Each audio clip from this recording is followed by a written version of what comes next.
ರಾತ್ರೋರಾತ್ರಿ ವಿಷ್ಣುವರ್ಧನ್ ರವರ ಸಮಾಧಿ ತೆರವು. ಕೋರ್ಟ್ ಪ್ರಕಾರ ಸಮಾಧಿಯ ನಿಲುವು ಏನು? ಸಮಾಧಿಯ ಸಲುವಾಗಿ ವಿಷ್ಣುವರ್ಧನ್ ರವರ ಕುಟುಂಬದ ನಿಲುವಾದ್ರೂ ಏನು? ನಮಸ್ಕಾರ ವೀಕ್ಷಕರೇ, ಸಿಆರ್ಕೆ ಕ್ರಿಯೇಷನ್ಗೆ ಸ್ವಾಗತ. ನೀವಿನ್ನು ನಮ್ಮ ಚಾನೆಲ್ಗೆ ಸಬ್ಸ್ಕ್ರೈಬ್ ಆಗಿಲ್ವಾ? ದಯವಿಟ್ಟು ಸಬ್ಸ್ಕ್ರೈಬ್ ಆಗಿ. ನಮ್ಮ ಚಾನೆಲ್ನಲ್ಲಿ ಬರುವಂತಹ ಎಲ್ಲಾ ವಿಡಿಯೋಸ್ಗಳ ಅಪ್ಡೇಟ್ಸ್ಗೋಸ್ಕರ ಪಕ್ಕದಲ್ಲೇ ಇರುವಂತಹ ಬೆಲ್ ಐಕಾನ್ನ ಪ್ರೆಸ್ ಮಾಡಿ. ವಿಡಿಯೋ ಇಷ್ಟ ಆದರೆ ಲೈಕ್ ಮಾಡಿ, ಹಾಗೆ ಕಮೆಂಟ್ ಮಾಡಿ, ಬೇರೆಯವ್ರಿಗೂ ಕೂಡ ಶೇರ್ ಮಾಡಿ ಅಂತ ಹೇಳ್ತಾ ಇವತ್ತು ಹೇಳೋದಕ್ಕೆ ಹೊರಟಿರುವಂತದ್ದು ನಮ್ಮ ಅಭಿನವ ಭಾರ್ಗವ ಸಾಹಸ ಸಿಂಹ ವಿಷ್ಣುವರ್ಧನ್ ರವರ ಸಮಾಧಿಯನ್ನ ರಾತ್ರೋರಾತ್ರಿ ಕಾರ್ಯಾಚರಣೆ ಮಾಡಿ ಸಮಾಧಿಯನ್ನ ತೆರವುಗೊಳಿಸಲಾಗಿದೆ. ಅದು ಕೆಂಗೇರಿಯ ಉತ್ತರಹಳ್ಳಿ ಮೇನ್ ರೋಡ್ನಲ್ಲಿ ಇರುವಂತಹ ಅಭಿಮಾನ್ ಸ್ಟುಡಿಯೋದಲ್ಲಿ ಆ ಒಂದು ಸಮಾಧಿ ಇರುವಂತದ್ದು. ಇನ್ನು ನಮ್ಮ ವಿಷ್ಣುವರ್ಧನ್ ಅವರು ನಾವು ಪ್ರೀತಿಯಿಂದ ದಾದಾ ಅಂತ ಕರೀತಾ ಇದ್ವಿ. ಅವರು ಬದುಕಿದಾಗ ಒಂದು ರೀತಿಯಾದಂತಹ ರೀತಿಯಲ್ಲಿ ಅವಮಾನವನ್ನ ಅನುಭವಿಸಿದ್ರು.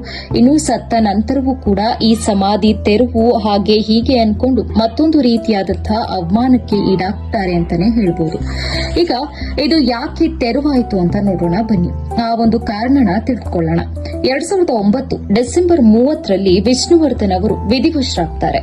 ಮೈಸೂರಿನಿಂದ ಅವರ ಮೃತದೇಹವನ್ನ ಅಥವಾ ಪಾರ್ಥಿವ ಶರೀರವನ್ನ ಬೆಂಗಳೂರಿಗೆ ತರಲಾಗ್ತದೆ. ಅದಾದ ನಂತರ ಎಲ್ಲರ ರೀತಿಯಲ್ಲೇ ಕಂಠೀರವ ಸ್ಟುಡಿಯೋದಲ್ಲಿ ಅಂತ್ಯ ಸಂಸ್ಕಾರ ಮಾಡೋಣ ಅಂತ ಅಂದಾಗ ಅವರ ಕುಟುಂಬಸ್ಥರು ಬೇಡ ಅಂತ ಹೇಳ್ತಾರೆ ಅನ್ನೋದು ಒಂದು ರೀತಿಯಾದಂತಹ ಮಾಹಿತಿಯಾಗಿದೆ. ಇದರಲ್ಲಿ ಅದ್ ಎಷ್ಟು ಸತ್ಯನೋ ಅಥವಾ ಅದು ಎಷ್ಟು ಸುಳ್ಳು ಅನ್ನೋದು ಗೊತ್ತಿಲ್ಲ. ಆದ್ರೆ ಆ ಸಂದರ್ಭದಲ್ಲಿ ಅವರು ಕಂಠೀರವ ಸ್ಟುಡಿಯೋದಲ್ಲಿ ಬೇಡ ಅಂತ ಹೇಳಿದ್ರು ಅನ್ನೋದು ಒಂದು ಮಾಹಿತಿ. ಅದಾದ ನಂತರ ಅಲ್ಲೇ ಕೆಂಗೇರಿಯ ಉತ್ತರಹಳ್ಳಿ ಮೇನ್ ರೋಡ್ ಏನಿದೆ ಅಲ್ಲಿ ಅಭಿಮಾನ್ ಸ್ಟುಡಿಯೋದಲ್ಲಿ ಅಂತ್ಯ ಸಂಸ್ಕಾರವನ್ನ ಮಾಡಿ ಮುಗಿಸಲಾಗ್ತದೆ. ಇದಾದ ನಂತರ ಗೊತ್ತಾಗ್ತದೆ ಅದು ಒಂದು ಲಿಟಿಗೇಷನ್ ಪ್ರಾಪರ್ಟಿ ಅಂತ. ಅದು ಅಂತ್ಯ ಸಂಸ್ಕಾರ ಅದಾದ್ಮೇಲೆ ಗೊತ್ತಾಗುತ್ತೆ ಅದು ಒಂದು ಲಿಟಿಗೇಷನ್ ಪ್ರಾಪರ್ಟಿ, ಅಲ್ಲಿ ನಾವು ಅಂತ್ಯ ಸಂಸ್ಕಾರನ ಮಾಡಿದೀವಿ ಅಂತ ಗೊತ್ತಾಗುತ್ತೆ. ಆದ್ರೆ ಅಭಿಮಾನಿಗಳಿಗೆ ಏನ್ ಗೊತ್ತಿರುತ್ತೆ, ಅಂತ್ಯ ಸಂಸ್ಕಾರ ಆದ ಒಂದು 6 ತಿಂಗಳೊಳಗೋ ಅಥವಾ ಒಂದು ವರ್ಷದ ಒಳಗೋ ಸಮಾಧಿ ನಿರ್ಮಾಣ ಆಗಬಹುದು ಅಂತ ಅಭಿಮಾನಿಗಳು ಕಾಯ್ತಾ ಇರ್ತಾರೆ. ಒಂದು ಸ್ಮಾರಕ ನಿರ್ಮಾಣ ಆಗುತ್ತೆ ಅಂತ ಅನ್ಕೊಂಡಿರ್ತಾರೆ. ಅಷ್ಟರಲ್ಲಿ ಹೋಗ್ತಾ ಹೋಗ್ತಾ ಗೊತ್ತಾಗುತ್ತೆ ಇದು ಒಂದು ಲಿಟಿಗೇಷನ್ ಪ್ರಾಪರ್ಟಿ ಅಂತ.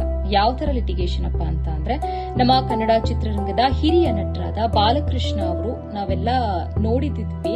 ಅವ್ರನ್ನ ಬಾಲಣ್ಣ ಅಂತ ಕೂಡ ಕರಿತೀವಿ. ಅವರು ಎಷ್ಟೋ ಹಾಸ್ಯ ಪಾತ್ರಗಳಿಗೆ ಜೀವ ತುಂಬಿದಂಥವ್ರು, ಹಾಗೆ ಎಷ್ಟೋ ಖಳನಾಯಕನ ಪಾತ್ರಗಳಿಗೆ ಕೂಡ ಜೀವ ತುಂಬಿ ಅತ್ಯುತ್ತಮವಾದಂತಹ ನಟನೆ ಮಾಡಿದಂತಹ ಒಬ್ಬ ಅತ್ಯದ್ಭುತ ಕಲಾವಿದ ಅಂತಾನೆ ಹೇಳಿದ್ರೆ ತಪ್ಪಾಗೋದಿಲ್ಲ. ಇವರಿಗೆ ಸರ್ಕಾರ ಆ ಸಮಯದಲ್ಲೇ ಇವರ ಸೇವೆಯನ್ನ ಮೆಚ್ಚಿ ಕೊಡುಗೆ ನೀಡಿದಂತಹ ಜಾಗವೇ ಈ ಒಂದು ಅಭಿಮಾನ್ ಸ್ಟುಡಿಯೋ ಜಾಗ. ಇದು ಹೆಚ್ಚು ಕಡಿಮೆ 18ರಿಂದ 20 ಎಕರೆ ಜಾಗವನ್ನ ಆ ಒಂದು ಕಾಲಘಟ್ಟದಲ್ಲಿ ಅವರ ಕಲಾ ಸೇವೆಗೆ ಮೆಚ್ಚಿ ಕೊಡುಗೆಯಾಗಿ ನೀಡಿದಂತಹ ಜಾಗ ಆಗಿರುವಂತದ್ದು ಈ ಒಂದು ಅಭಿಮಾನ್ ಸ್ಟುಡಿಯೋ ಜಾಗ. ಇದನ್ನ ಅವರಿಗೆ ಕಲೆಗೆ ಸಂಬಂಧಪಟ್ಟ ಹಾಗೆ ಅಥವಾ ಯಾವುದಾದ್ರೂ ಅಭಿವೃದ್ಧಿ ಕಾರ್ಯಗಳಿಗೆ ಉಪಯೋಗ ಪಡಿಸಿಕೊಳ್ಳಿ ಅಂತ ಕೊಟ್ಟಂತಹ ಒಂದು ಜಾಗ ಅಥವಾ ಒಂದು ಭೂಮಿ ಅಂತಾನೆ ಹೇಳ್ಬೋದು. ಇದಾದ ನಂತರ ಬಾಲಕೃಷ್ಣ ಅವರು ವಿಧಿವಶರಾದ ಮೇಲೆ ಅವರ ಮಕ್ಕಳು 8ರಿಂದ 10 ಎಕರೆ ಮಾರಾಟ ಮಾಡ್ತಾರೆ.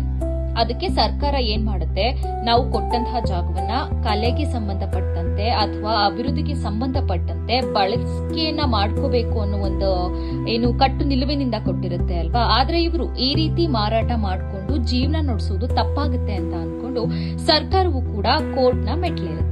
ಆಗ ಆ ಸಂದರ್ಭದಲ್ಲಿ ಬಾಲಕೃಷ್ಣ ಅವರ ಕುಟುಂಬಸ್ಥರು ಹೇಳೋದು, ಅದನ್ನ ಮಾರಿ ಅಲ್ಲೇ ಕಲೆಗೆ ಸಂಬಂಧಪಟ್ಟಂತಹ ಕೆಲಸ ಕಾರ್ಯನೋ ಇಲ್ಲ ಅಭಿವೃದ್ಧಿ ಕಾರ್ಯಗಳಿಗೆ ಸಂಬಂಧಪಟ್ಟಂತಹ ಕೆಲಸ ಕಾರ್ಯಗಳನ್ನ ನಾವು ಮಾಡ್ತೀವಿ ಅಂತ ಹೇಳಿಕೆಯನ್ನ ಕೊಡ್ತಾರಂತೆ ಆ ಒಂದು ಸಂದರ್ಭದಲ್ಲಿ.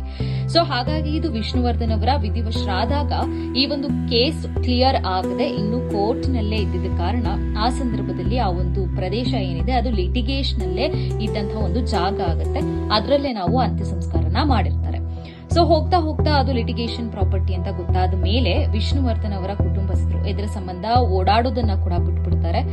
ಇದ್ಯಾಕೋ ಆಗಲ್ಲ ಅನ್ನಿಸ್ತಾ ಇದೆ ಅಂತ. ಯಾಕಂದ್ರೆ ಸರ್ಕಾರ ಕೊಟ್ಟಿರುವಂತದ್ದು ಅದು ಒಂದು ಒಪ್ಪಂದದ ಮೇರೆಗೆ ಕೊಟ್ಟಿರುವಂತಹ ಒಂದು ಜಾಗ ಆಗಿರುತ್ತೆ. ಅಂದ್ರೆ ಕಲೆಗೆ ಸಂಬಂಧಪಟ್ಟ ಹಾಗೋ ಅಥವಾ ಬೇರೆ ಯಾವುದಾದ್ರೂ ಅಭಿವೃದ್ಧಿ ಕಾರ್ಯಗಳಿಗೆ ಸಂಬಂಧಪಟ್ಟ ಹಾಗೋ ಈ ಒಂದು ಪ್ರದೇಶನ ಉಪಯೋಗ ಮಾಡ್ಕೊಳ್ಳಿ ಅಂತ. ಈಗ ಅಂತ್ಯ ಸಂಸ್ಕಾರನೂ ಆಗುತ್ತೆ. ಅವರ ಕುಟುಂಬಸ್ಥರಿಗೂ ಗೊತ್ತಾಗುತ್ತೆ ಇದು ಲಿಟಿಗೇಷನ್ ಪ್ರಾಪರ್ಟಿ ಅಂತ. ತದನಂತರ ಇವರು ಸರ್ಕಾರಕ್ಕೆ ಮನವಿಯನ್ನ ಮಾಡ್ತಾರೆ, ನಮಗೆ ಮೈಸೂರಿನಲ್ಲಿ ಸ್ಮಾರಕ ನಿರ್ಮಾಣ ಮಾಡೋದಕ್ಕೆ ಅವಕಾಶನ ಮಾಡಿಕೊಡಿ ಅಂತ. ಅದಾದ್ಮೇಲೆ ಸೆಪ್ಟೆಂಬರ್ 15, 2020ರಲ್ಲಿ BS ಯಡಿಯೂರಪ್ಪನವರು ಅವಾಗ ಮುಖ್ಯಮಂತ್ರಿಗಳಾಗಿರ್ತಾರೆ. ಅವರು ಇದಕ್ಕೆ ಸಂಬಂಧಪಟ್ಟ ಹಾಗೆ ಭೂಮಿ ಕಾರ್ಯವನ್ನ ಕೂಡ ಮಾಡ್ತಾರೆ.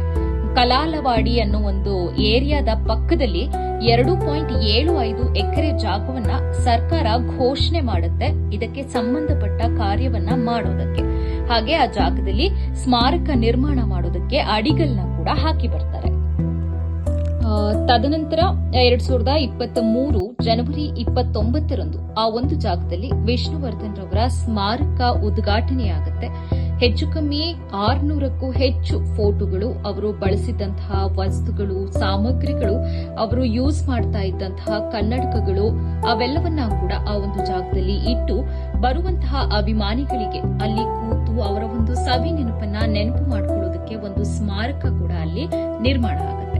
ಇನ್ನು ಈ ಕಡೆ ಬಾಲಣ್ಣ ಅವರ ಕುಟುಂಬಸ್ಥರು ಈ ಒಂದು ಜಾಗದಲ್ಲಿ ಅಭಿವೃದ್ಧಿ ಕಾರ್ಯಕ್ಕೋ ಇಲ್ಲ ವೈಯಕ್ತಿಕ ಕಾರಣಕ್ಕೋ ಕೋರ್ಟ್ ಮೆಟ್ಲಿರ್ತಾರೆ. ಈ ಸಮಾಧಿ ತೆರವುಗೊಳಿಸಬೇಕು ಅಂತ ಕೇಳ್ಕೊಂಡು ಈ ಕಡೆ ಅಭಿಮಾನಿಗಳು ಇಲ್ಲ ಯಾವುದೇ ಕಾರಣಕ್ಕೂ ನಾವು ಈ ಒಂದು ಜಾಗವನ್ನ ನಾವು ಬಿಟ್ಕೊಡೋದೇ ಇಲ್ಲ ಅಂತ, ಆ ಜಾಗದಲ್ಲಿ ನಮ್ಮ ನೆಚ್ಚಿನ ಕಲಾವಿದನ ನೆನಪಿದೆ, ಅವರ ಅಂತ್ಯ ಸಂಸ್ಕಾರ ಮಾಡಿರುವಂತಹ ಮಣ್ಣು ಅದು, ಹಾಗಾಗಿ ಬಿಟ್ಕೊಡೋದಿಲ್ಲ ಅಂತ ಅಭಿಮಾನಿಗಳು ಕೂಡ ಹೇಳ್ತಾರೆ.